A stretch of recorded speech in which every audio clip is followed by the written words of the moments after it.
managers, Lisa Schlosberg. Is here to present on weight loss and world travel, a transformation of body and mind. Lisa is a native of New York, studying international studies at the University of Michigan. Since changing her life by losing 150 pounds, she's become increasingly passionate about using her story to inspire others. The aspiring book author and motivational speaker is here in the MD Explorer Union tonight to give you her debut talk. Excited to get some real-life experience and make an impact on the supportive shipboard community. I give you Lisa Schlosberg.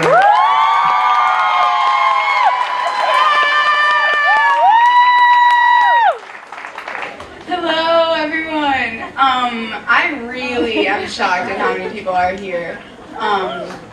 I just need to start by saying thank you all for being here. This is really incredible. This is true Ubuntu right now. like she said, I wanted to do this for quite some time, but I am here because you are here. So really, I can't express how much I appreciate your attendance. Okay, so weight loss and world travel. Lisa Schlosberg, that's me. You can call me Schloss, though. I think after this, we're all going to be on that level. Okay, so I think the easiest thing for me to do, really, when I was putting this together, is chronologically. So I'm going to start, I'm basically just going to tell you my life story.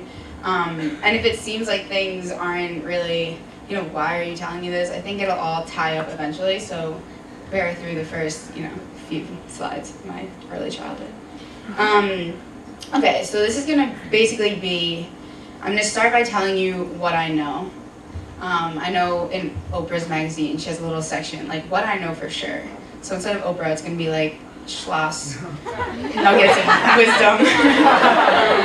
What I know, and then how I know it, and then I'm hoping that by the end of this, you all know why it matters for you. Okay. How many of you have heard or seen this quote before? Our deepest fear is not that we are inadequate. Our deepest fear is that we are powerful beyond measure. Okay. I didn't have internet to figure out who actually said it the first time because it's been quoted so many places. But what I know is that we are powerful beyond measure. Everyone in this room is powerful beyond measure. What I know is that the best thing you can do for yourself is create a healthy and positive relationship with yourself. What I know is that you should value this relationship above all others, because the way you treat yourself is more important than the way you treat anyone else, and is more important than the way anyone else treats you. What I know is that everything in life is way more mental than you think it is. And that once you get yourself through something difficult, and I don't mean like wait for time to heal all wounds. I mean like once you realize you can get yourself through something, you realize that you can do anything. And what I know is that you are the only reliable source of motivation because you are not going anywhere. No one can take you away from yourself. So that is what I know.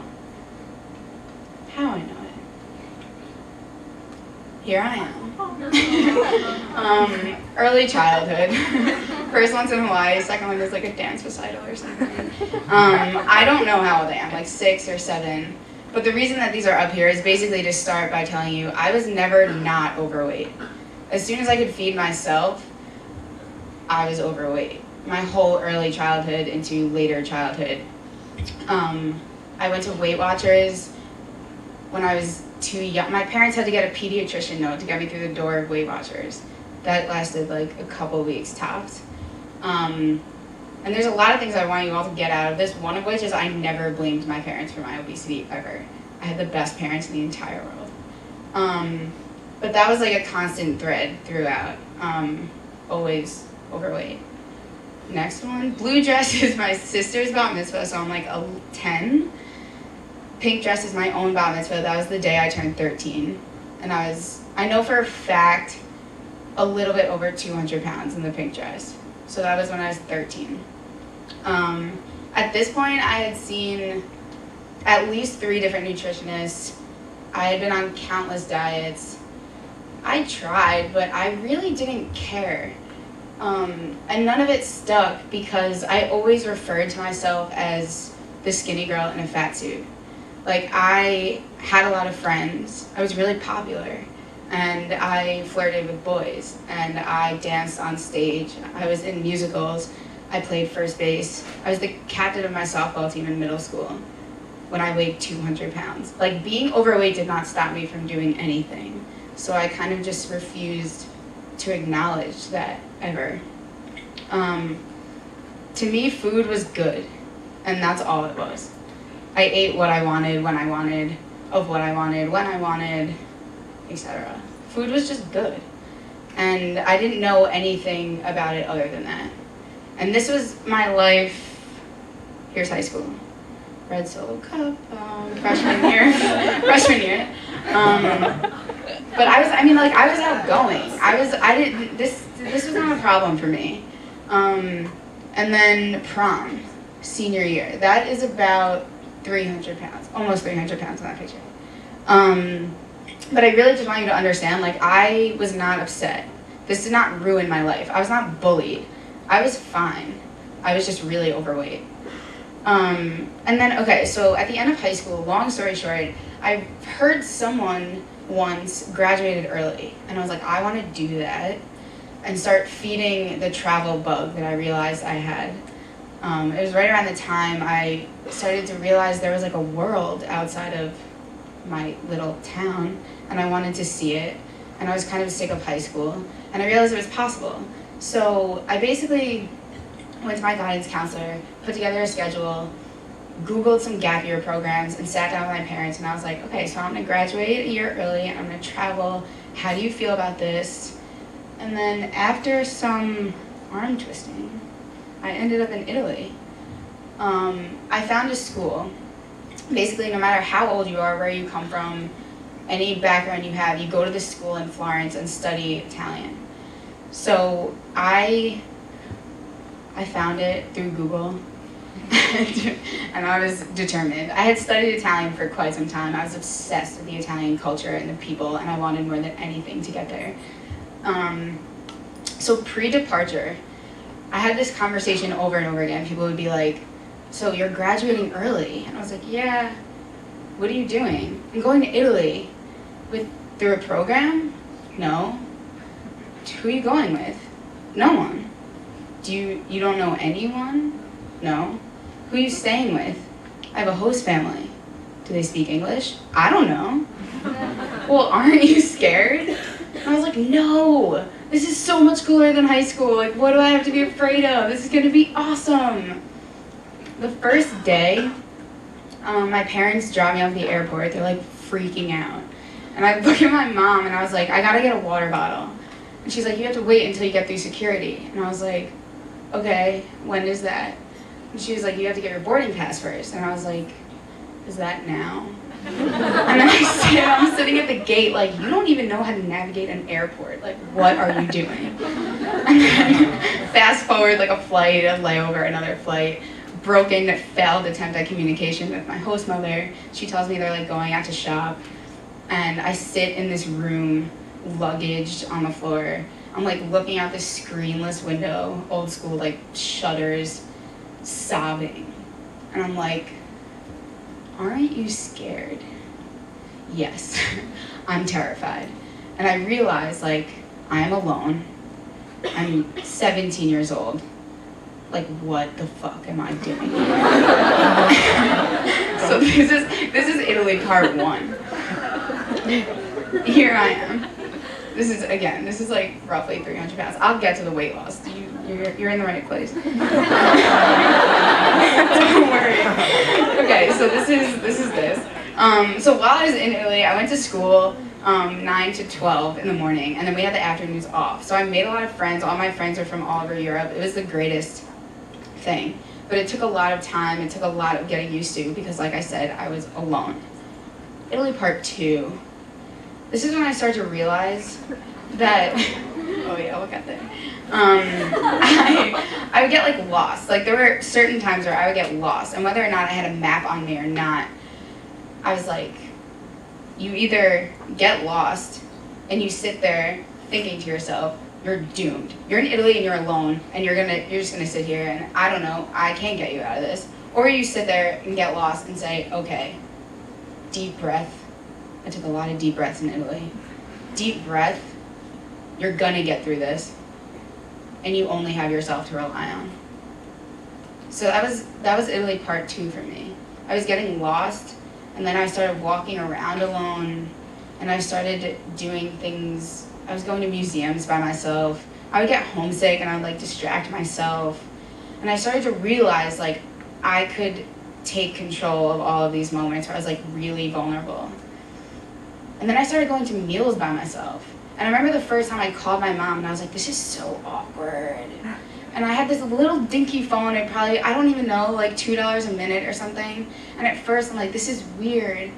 But then I just got to the point where multiple times I would sit, sometimes I'd bring a book, I'd get some delicious food, have a glass of wine, and just like chill. And this is when my friends are going to the bathroom in packs in high school. And I'm like, I'm 17 years old drinking wine in Italy by myself. Like, this is cool. And I started to realize like I could do that. And I really enjoyed doing that. And that I didn't need anyone else. Like I was keeping myself company. And kind of came up with this 3-step process of 1, you recognize when you feel vulnerable and take the opportunity to control what's going on up here. And 2, there's an angel and a devil all the time. Step 2 is you gotta block out the devil on one side. And step 3 is foster all the voices from the angel you know you need to hear. You will find your way out. You will get through this, etc., etc. The cannoli moment is just another one of those moments. You have those like snapshots where it's like, this is the epitome of, I finished school one day, I grabbed a cannoli, I don't know how many times that happened in Italy, and I'm walking down the street, these like cobblestone streets, listening to my music on my iPod, and I'm just like, yes, like this is it. I'm alone, but I'm with myself. Like I'm chilling, and I don't need anyone else. Like I'm not afraid, because this feels awesome. So that was Italy part 2.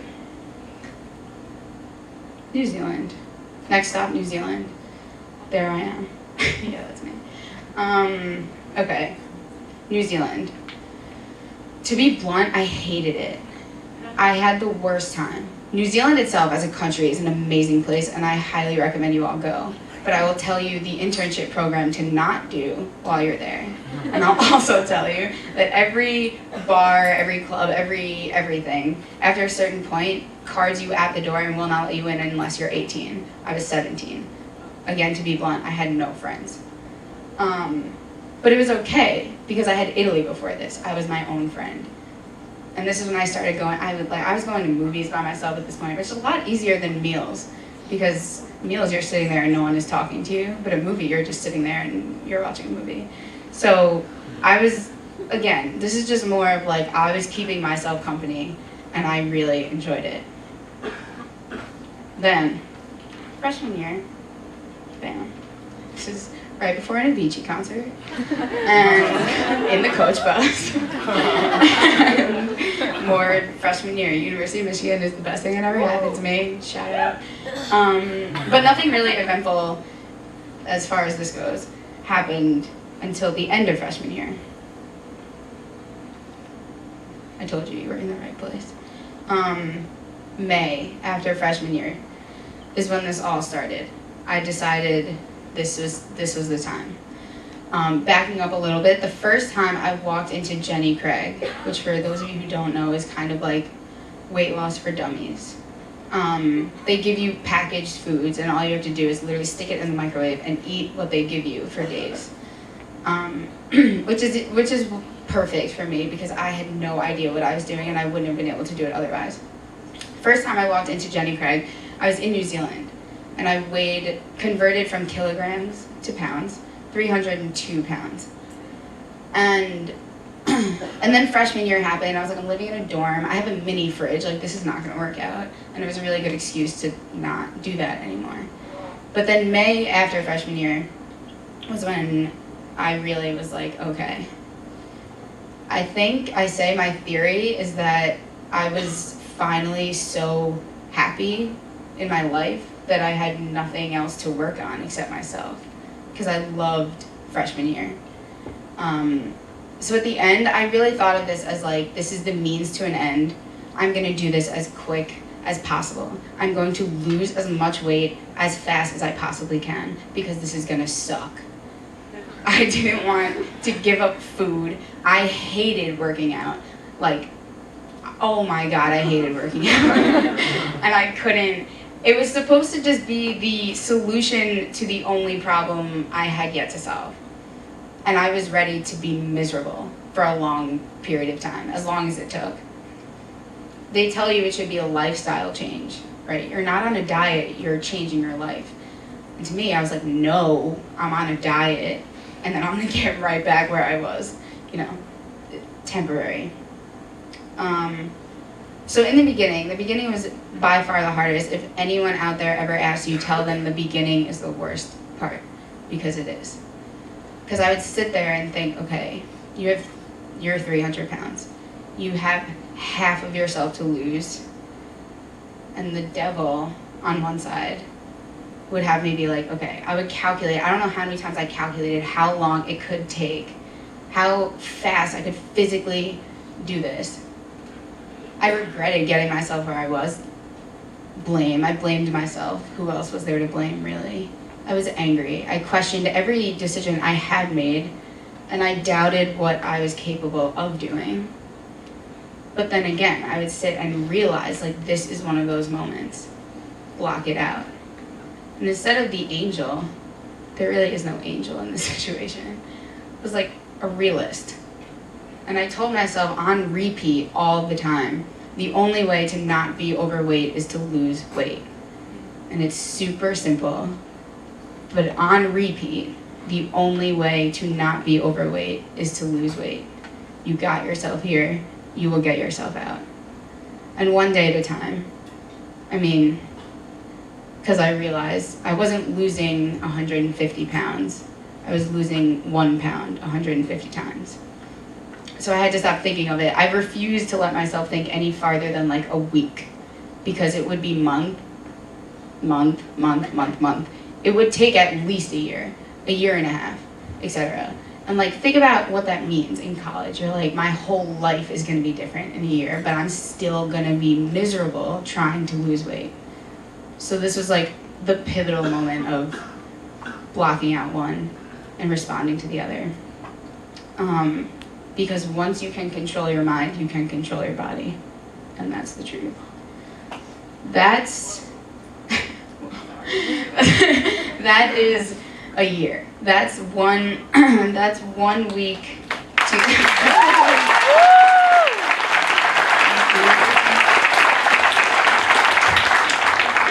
Thank you. Okay, so that's 1 week, the first week of May 2012 to the first week of May 2013. That's like 120 pounds. That's that. So basically, for this whole year, I was on Jenny Craig for a while. It was working, it was great. And then slowly took everything into my own hands. For me, it was black and white. Like, some foods are allowed and some foods are not. And to me, it was like, don't cheat, because that just backs everything up a while. For me, it was lose as much as possible, as fast as possible, and do whatever you have to do to make that happen. Black and white. And through Jenny Craig, I would learn little things like where protein came from and what whole wheat meant. And there's a difference between good fat and bad fat and, this and that. And I remember there's a point where, for the first time, I flipped over one of the cardboard boxes and saw every meal was between 250 and 300 calories. And at that point in my life, you could hand me a box and be like, there are 20,000 calories in this. And I'd be like, okay. You can hand me the same box and be like, there are 20 calories in this. And I'd be like, okay. Like, I literally didn't know anything. So I started learning and like observing and trying to take things into my own hands, which I did. But the one overarching rule that I relied on was the less you weigh, the less you consume. because I observed that first I had a meal plan that said 2,300 calories, and then 2,100, and then 1,900, etc. And I thought that was all I needed to know. So I basically decided I'm going to stop paying for this food and these people and the help that I don't need because I've got this now. So that's how this happened. Then, but how? I had this conversation again on repeat with everyone. How did you do it? And I was like, well, I started with Jenny Craig and I worked out a lot. Yeah, but how did you do it? I ate small portions and I ran on the treadmill. Yeah, but how did you do it? And it took a lot of these conversations for me to realize they're not asking me about food and exercise. They're asking me about self-discipline and strength and endurance and motivation and all the things like I can't really explain to you. But what I know, the answer now, is because I traveled. That's how I know. Because I was so used to playing the game of shut out one side and listen to the other and get yourself through anything, that I could do it. When there was a voice saying I can't, there was also a voice saying I can. And to me, I learned that in Italy. I learned that again in New Zealand. And every time I was on the treadmill and I wanted to put a bullet in my face and say, I'm done here, there was also a voice saying, no, you're not. You can do this. You will do this. You are capable of more than you think, etc. Every time I wanted to eat something that I really wanted, cheat on the diet. Do it or don't do it. And I was just really accustomed to playing the game. That's how. Because I traveled. So that's what I know. That's how I know it so far. This is St. Patty's Day freshman year and St. Patty's Day sophomore year. And everyone's favorite picture. Anyone who doesn't know Ali Kamrauer should know Ali Kamrauer. And anyone who doesn't know that we are best friends from school, now you know.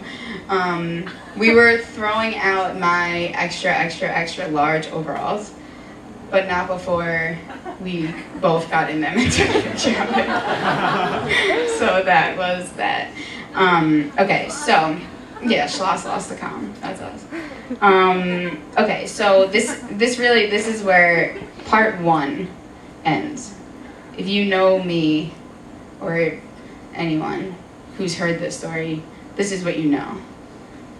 Because this is what's physically evident. When someone loses weight, you see weight loss. But there's a lot that you don't see. So, next May.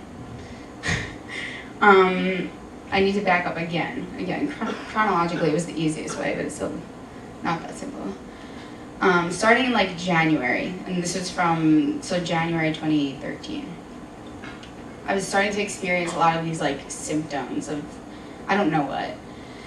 I was dizzy a lot of the time. I was super just fatigued. I was seeing like black spots all the time, when you stand up too fast. It was like that, but like a lot of the time. My hair was really thin, etc. And I was freezing all of the time.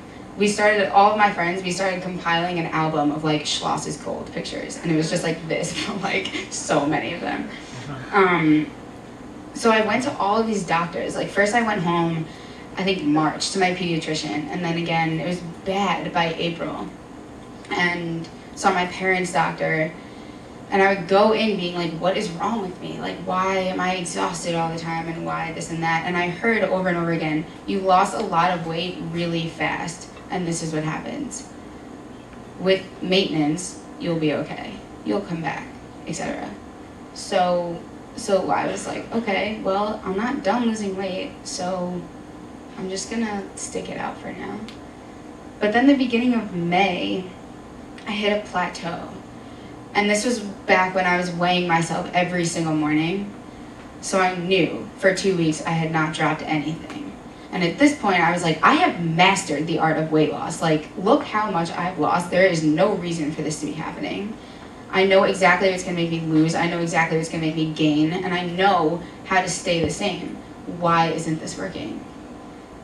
So I'm complaining to my mom on the phone. I'm in Michigan. She's in New York. And I'm like, Mom, I can't do this anymore. I have 10 pounds left to lose. Why isn't this working? So she calls her friend who's a nutritionist, who I eventually get in touch with. And I'm on the phone with her.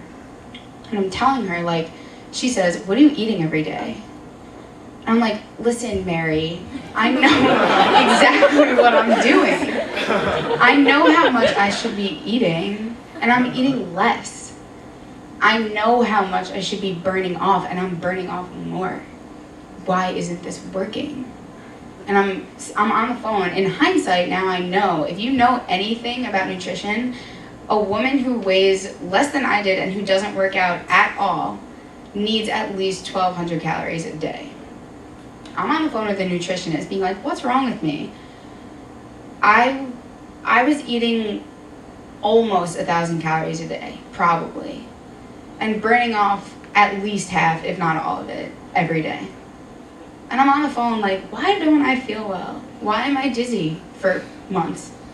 So she tells me, okay, the reason you're constipated all the time is because you're not actually eating anything. The reason you just skipped your period for the first time in your life is because your body literally is not functioning. You are in starvation mode, and your body is literally fighting you to keep weight on. You need to stop for now. And to me, I was like, I couldn't starve myself if I tried. And I'm still locked in this mindset of like, I remember learning about anorexia in middle school health and thinking, if I could only have the self-discipline, like, shit. and now I'm hearing I'm starved, and I was like, that's not right. That can't be true. So that phone conversation ends with, you have eating disorder tendencies, which in hindsight I come to see really means you have an eating disorder, you just don't know it yet. You have an eating disorder because you followed every rule you were ever told. Eat less, exercise more. You have an eating disorder that was created out of good intentions because you wanted to do what was good for yourself. You have an eating disorder that came out of self-love, not self-hate. You have an eating disorder. July. So the week of July 4th, this actually has nothing to do with actual July 4th, but it was the week of July 4th, and I started getting sick. And this is one of those just like, this is a great snapshot of my life. It's the epitome of the summer, basically. I started getting sick, like sore throat, your typical fever. And I woke up, I had an internship, and I woke up every morning, weighed myself. This is at like 5 a.m. I'd wake up, weigh myself, and chop up all my vegetables, put my egg whites in the microwave. Every day looked exactly the same. I was eating 6 tiny meals a day because I had to. I was talking to Mary every week to make sure I was getting as many calories as I had to get. And the week of July 4th, I start getting sick. So I wake up 3 days in a row, I take my temperature, it's like 100 something. And I'm like, okay, well, we're not sacrificing, a day at the gym. So I pop some Advil, go to work, I'm driving to work, 3 days in a row. And on the 3rd day, I get off the Stairmaster, and I'm sitting on the mat in the gym, and I start crying. Like, I just can't keep it in anymore. And I'm sitting there thinking, like, what are you doing? Like, why are you here? And I feel absolutely terrible, but I'm like, what? Why? Who are you? What is this?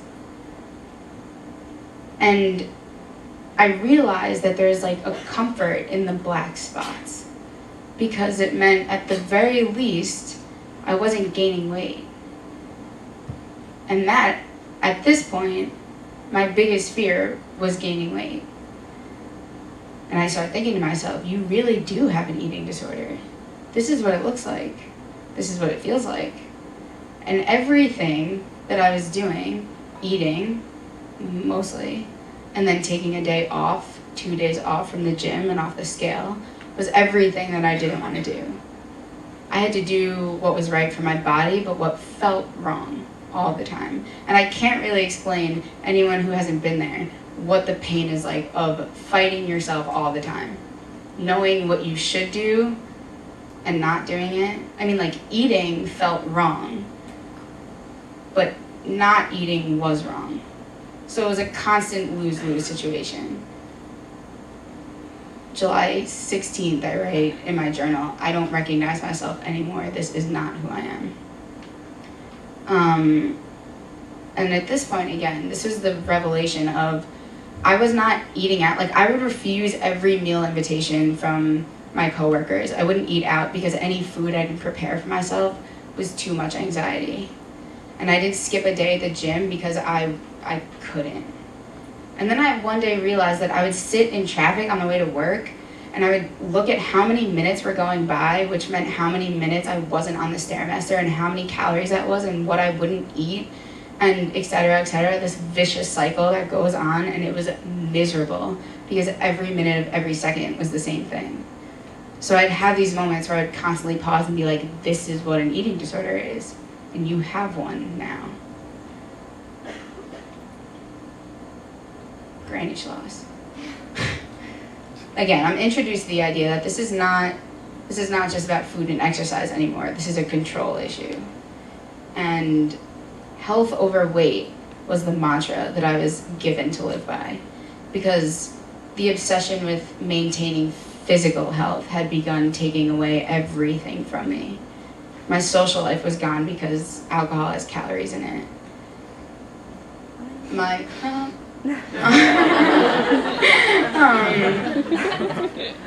So this point in my life, I'm just realizing my friends, my relationships, my fun, my ability to be spontaneous or enjoy pretty much anything was taken away by my obsession with physical health.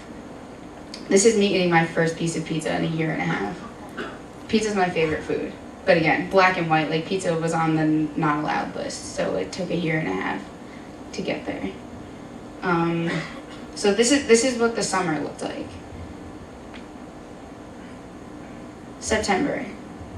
I sit on the phone with my mom at school now. School is the happiest place I've ever been. But I tell my mom this is the least I've ever weighed and the least happy I've ever been. The ultimate irony of the entire situation. But again, getting myself through it was the key. And I have journal entries from right around this time. I've come so far and reached such success, but this is where I've ended up. I will be okay, and I tell myself that. I always do. I whisper I know to myself on repeat. I have the thoughts in my head, and I'm responding aloud. It will all be okay. I will be okay. Everything will eventually be okay. I know. The next day, it's okay that this makes me feel vulnerable, and it's okay that I feel concerned. I am going to come out of this on top because that's what I do. This isn't going to conquer me. I am going to conquer this. Tears keep forming, but I'm determined to stop this now. I'm wrapping up the tidal wave of emotion because today it's finally sunny and I will enjoy it. I am alive and healthy, and I have so much to look forward to and be grateful for. I've lost 150 pounds.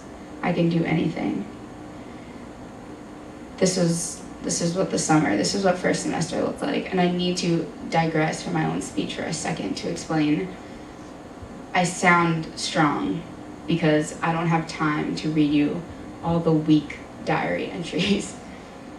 And I was good. I had good days following all the bad days. It didn't come easy. It wasn't like this all the time. But first semester is when we all start looking at study abroad. And for me, I had a lot of like, there's no question I'm going abroad. But for Mary, she was like, are you sure? At a time in your life when you won't eat anything, you didn't prepare yourself, You're gonna get on a ship, go all around the world, eat foods you've never seen before, have never heard of, can't pronounce. That's your plan. I was like, yes, Mary, that's my plan. And for me, it was like traveling the world was always my passion, and this was not going to take it away from me. I refused to let this take this away from me. And so I realized again that there was this carefree life that was carefree eating, and I was a certain person. I was spontaneous and I was adventurous. I was fearless. And then I restricted my eating.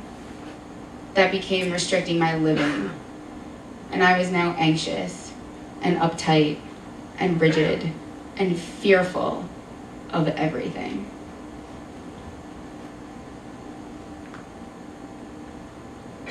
So I write this promise to myself. This part of me and the ship could not coexist. I promised myself I wouldn't allow it.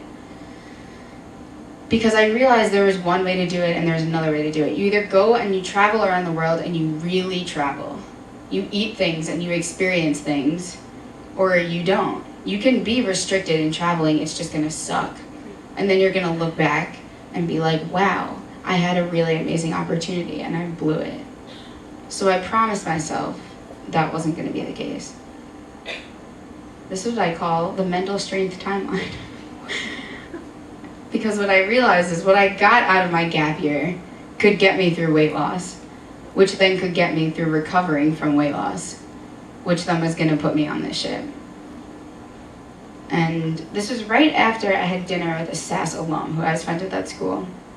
This is in December, what I write in my journal. This trip is for me. This trip is mine. I've spent the past few months going up and down, but as a result, I've also spent the past few months growing and getting stronger. I have now built up the strength I need to get through this trip, and I'm going to conquer it. This is a test, and I'm going to pass it. I'm prepared for this, not because I know what to expect or what it's going to be like, but I'm prepared for this and that I will get myself through it. I will not have regrets, and it will not be ruined. I will live as though I am in control because I am in control. This came at the best time because I'm going to prove to myself that I can do it. I can do it here, and then I can do it there. And after there, I can do it anywhere. I'm strong enough to bring this problem all over the world and solve it over and over again. I'm confident enough that I can do anything because I have proven that I can do anything. This trip is not about escaping the problem or learning how to live as if it doesn't exist. This trip will bring it to life in ways it could never have been awoken before.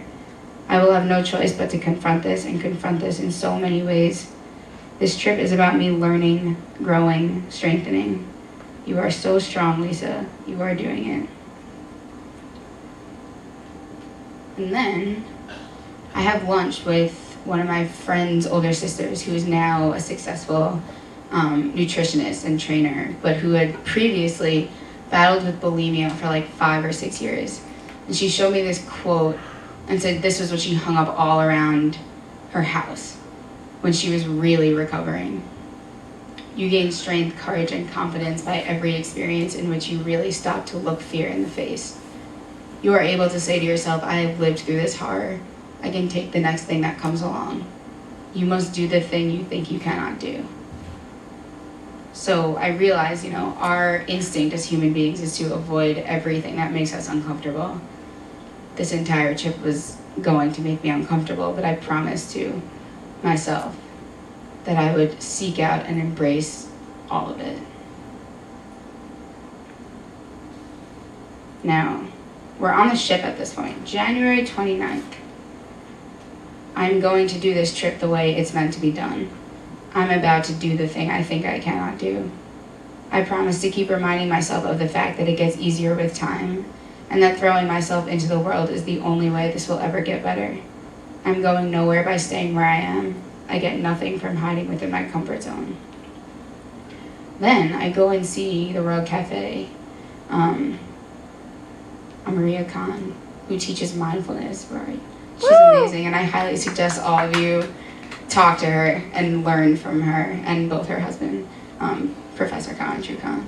But in this World Cafe, he says this quote, this Buddhist proverb, And as he says it, I'm writing it in my phone, tears coming down my face. The difficult becomes habitual, the habitual becomes easy, and the easy becomes beautiful. Because I think, thank God someone said this is exactly what I needed to hear. Then, we're in Japan. The Kobe beef, though. So this is another just like pivotal moment. We sit down, it's 3 of us, Allie and Steph, I don't know where Steph is, but we're sitting down to eat this Kobe beef, and steak and pizza are my 2 favorite foods, both of which made it into the PowerPoint. We're sitting down to eat the best in the world of my favorite food. And this is still early, we're in Japan. First real port, no offense to Hawaii. And we're sitting down eating this beef, but at the same time, it's forcing me to really work on do not think about it. Do not think about how many calories are in the Kobe beef. Because when you're sitting and you're eating Kobe beef, calories don't matter. And don't think about how long it's going to take to burn off the Kobe beef, because you're eating Kobe beef and it doesn't matter. And I'm sitting there and I'm physically eating it and I'm enjoying it. It tastes good, and I'm getting into like blocking out the devil. Like I'm really doing it. And I start getting to this point, which I know we've all had like some of these moments throughout this trip, where I'm just like really enjoying it. And I don't mean like the beef, I mean like life. like I'm in this moment where I'm like, I'm eating Kobe beef because I'm in Kobe, because I'm in Japan, because I'm on semester at sea and I'm traveling the world. This unprecedented like pure bliss that I know we've all at least had a few times on this trip. And I'm starting to think to myself, like, I'm the luckiest person alive. This is all coming from the beef, but like, seriously, this is just, and I'm really, really getting into this like profound moment of like, this is the most amazing opportunity I could imagine. And then I start thinking about how tragic it would be if I didn't promise myself what I had. And how bad it would be to go around the world and say no to a meal like this because of the calories. And I start thinking about my summer self. And if you put this meal in front of me in May or June or July, I wouldn't eat it. I wouldn't even consider it. You could stick that in front of me in July, having not eaten after a day and a half, and I wouldn't have eaten it because I could see it in oil in front of my face. And I'm really internalizing, like, there's 2 of me experiencing this right now. One of me doesn't really want to eat it, and I'm afraid of it. But a lot more of me is eating it. And so I text my mom. I spend, I don't know, like $2 on a text to mom, telling her the Kobe beef brought me to tears. To which she justifiably responds, why? Because you couldn't eat it? And I was like, no, Mom, because I could. And I'm sitting there like crying, like I'm finally eating the fucking beef. And I'm loving it. And I really just, this moment has happened so many times where it's like, I kind of made it.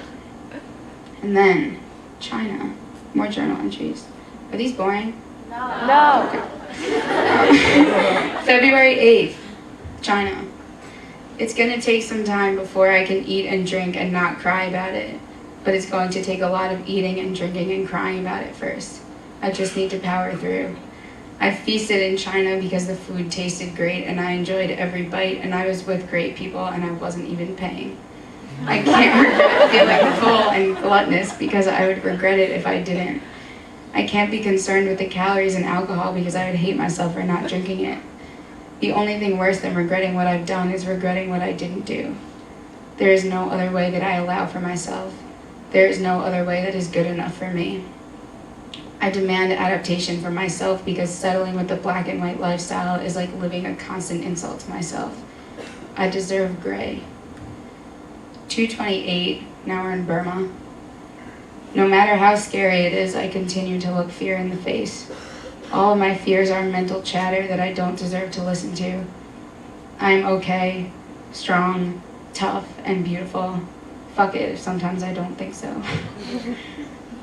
March 3rd, still in Burma. Post-dinner buzzed. I did a lot of drunk journaling on this trip. Post-dinner buzzed. I refuse to regret anything. Purchases, money, food, drink, anything. All decisions made live in the past, and I refuse to regret. I'm good, and I've got this. Also, Burma is the shit, and so am I, and I'm just gonna keep that in mind.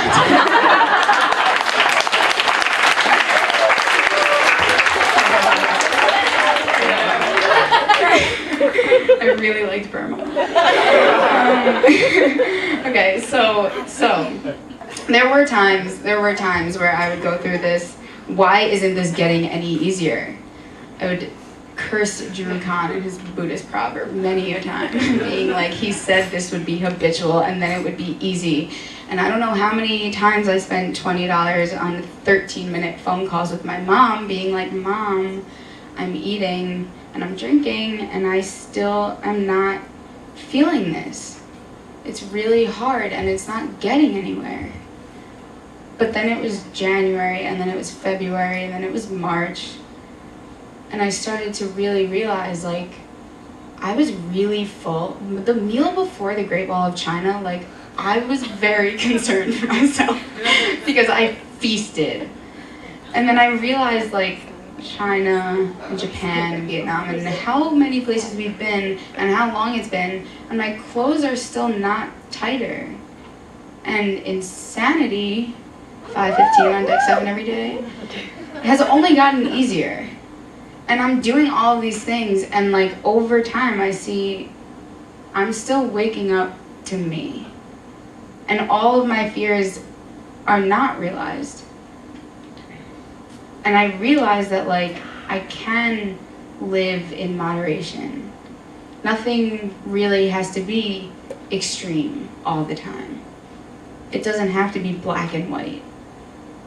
It can be gray area. So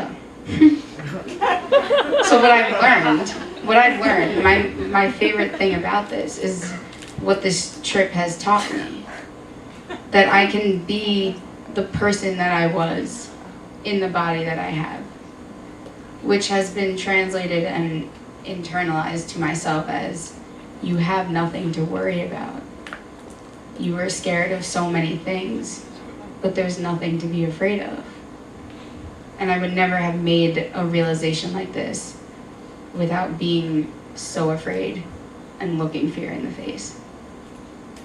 And then, really, the final pivotal moment of this trip, 3/25, that's my 21st birthday. That was not long ago. And I get a cake for my birthday. My mom orders me a cake, to which I'm like, why would she get me a fucking cake? And I eat the cake, right? It's amazing. I don't know the last time I had ice cream or the last time I had cake, but I was killing 2 birds with 1 stone that night. and I ate the cake, and I ate a lot of the cake. And then I went back to my room, kind of sitting on my bed, ready to fight the tidal wave of emotion that always follows indulgence.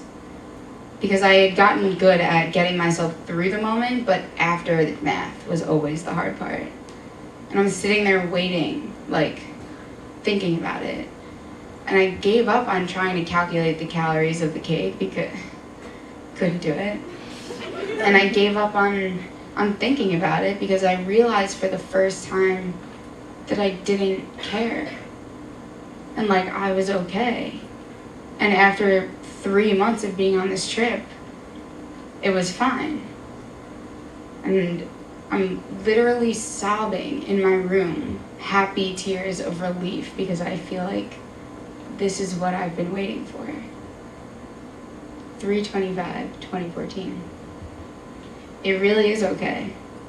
I can let go and lose control some of the time because I'm still here and I'm not going anywhere.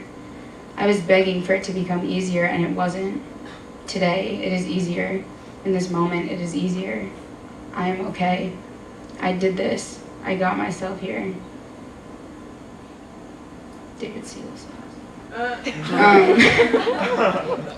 Through every struggle and every time I felt the light at the end of the tunnel was too far to fathom, I made it here.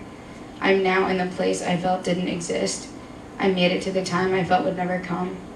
I really don't know how I managed to keep my faith in the eventual nature of this, how I promised to never give up on the fact that this would happen one day, because it really felt, to the core, as if this would never happen.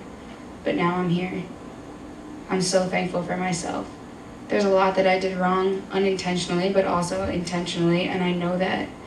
But I got myself to this point, and I could not appreciate myself more for that. I've gone all the way up and down, and this way and that, and I'm finally here. I'm so glad I didn't let myself destroy myself before I got here. I'm so glad that I pushed and kept calm and carried on even when I was the farthest thing from keeping calm. I'm here. Everything I wanted, everything I needed is here, and it feels as good as it should. So, in conclusion, the amount of days that I haven't worked out, the amount of times I compromise breaking a good sweat in order to catch a World Cafe, or simply sit around the piano lounge and soak up this ship life that unfortunately will not last forever, I'm reminded of how far I've come. Months ago, I couldn't fathom eating anything I didn't prepare myself or find an exact calorie count for. I can now finally appreciate the freedom of having given that up. I weighed myself every single morning for over 1.5 years. The scale on the ship is either out of order, displaying the word error, or fluctuating with the waves. This will be a solid 4 months of accepting ignorance as the only choice. During the first semester of junior year, I ran between 4 and 6 miles every day. I climbed onto this ship knowing there would be no park, no street, no track, no land. Treadmill, sure, but we all know how that goes. This voyage is leading me through recovery. I put myself here because I recognize the need to pull myself out of where I ended up months ago. I found success and comfort in being excessively restricted, so I vowed to embrace the trip that would have me face my biggest fear, loosening up and letting go. By promising myself that I would prioritize the experience of world travel above staying within the comfort zone of control, I am again a world traveler. Every meal, every drink, every morning, noon, and night, it has been a battle. But I forced the difficult to become habitual, and then the habitual got easier. And all of it was beautiful because I can see myself coming back.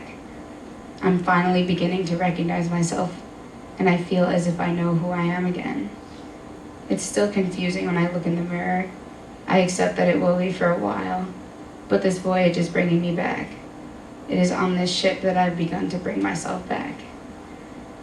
Travel gave me the ability to reach my weight loss goal and help me successfully change my life. Travel again has challenged me to realize what I know I'm capable of.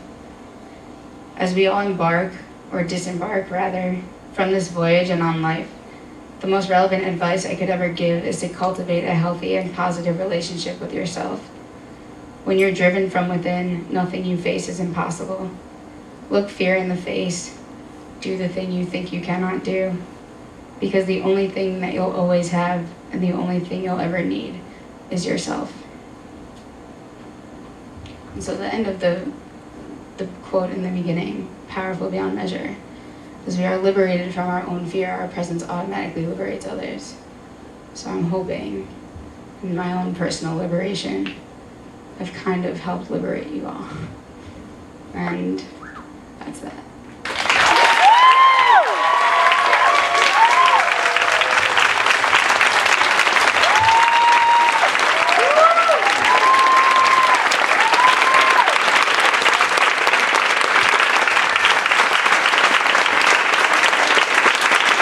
Can't say what an amazing job Floss did for us tonight. Let's give her a big round of applause.